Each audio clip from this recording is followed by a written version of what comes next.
السلام علیکم مینوال امید لرم چې تاسو به ټول ټول به وي عزتمنو نازي اقبال چې د پښتو ژبې یوه مشهوره سندرغاړې ده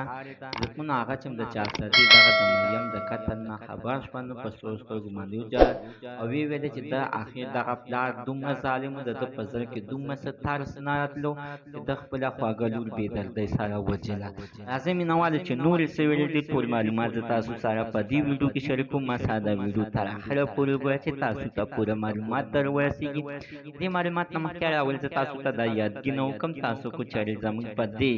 سوپر کلیک چینل کې نوي وئ چینل هم نوي سبسکرایب کړئ مهرباني وکړئ او زموږ د سوپر کلیک چینل د ساره سبسکرایب کړئ خوا کې وساره د ټالۍ نشان ووهئ چې هر یوه نوي معلومات ویډیو تاسو ته په اسانۍ باندې در ورسي عزتمنو د پښتو ژبې مشهوره سندرغاړې نازیه اقبال هم د مریم په حق کې اواز اوچت کړ او ویې ویلې د دغې د ماشوم اخر څه قصور چې تا خپله ماشومه لور وجله آیا تا ته چې د دې خبرې علم و چې یعنې ستا ښځه خرابه ده نو خپله ښځه به دې وجلې وي نو د ماشومې لور سره ستا څه ویمه وه دې کې د ماشومې د لور اخر څه قصور او دومره ظالم وي چې یعنې بیا دې حلالوله چاته کې چاته به دې ورکړی وی چې په سترګو باندې دې به دې لګېدله آیا وایي بل سایډ ته عزتمنو ته دغه شانتې د مکر جراګانې هم کړي دي چې دغه شانتې د مکر جرا به یې کوی چې زه هر کله د دې قاتل ګرفتار کړم نو دا زه پانسي کوم پرېږدم یې نه آیا اوس دې پانسي کې پرېږدي نه کېدلی شي ځکه عزتمن چې نازیه اقبال هم ویلي دي چې دلته دې سزا ورکړل شي دا دې پرې نه ښودلی شي